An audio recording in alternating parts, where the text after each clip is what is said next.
Good morning, adi kami ngayon na sa Obrero Elementary School. Magkakandak kami sa NSED, National Simultaneous Earthquake Drill. So, yan na, nagkukang kami. Di pa kayong kakastorya pa naman ang principal dito sa Obrero Elementary School. So, adi sa sir.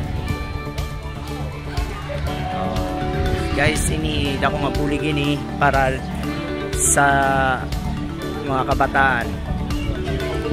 Every school, dire lang nga school ang nagkandak yan na sining earthquake drill. Damo nga eskwelahan kaysa bugo sining Pilipinas. So, usasan Barangay Obrero an yan na nga magkakandak sa earthquake drill. So, tara, start na kami yan na. So, sige. Makakamayada idea kung nano ang ma-open na proseso nga mawara diri magdakon damage or may madisgrasya sa mga panhitabo kami na sa mga farm naman sila diri mag-aksi nga dalagan dahil medyo halikot na nila magyaanan nila.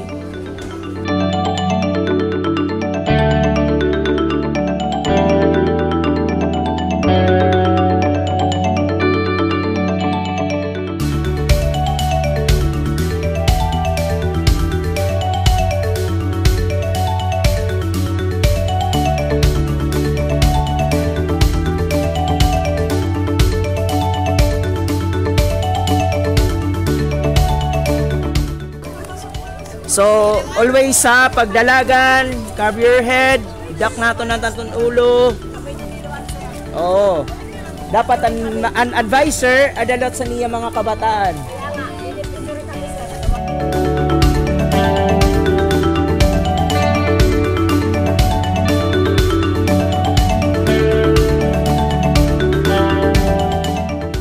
So, yan na. Adi naman ginaonak naman yan na ang pag-uskusan sa mga estudyante na nagkamayada ang jury during the earthquake.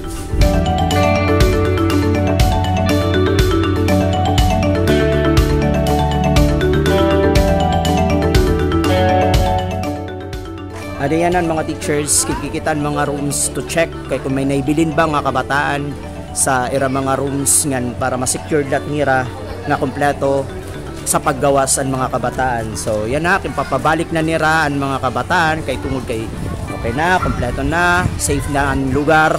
So asyeto niya na among kinhimo niya na sa earthquake drill.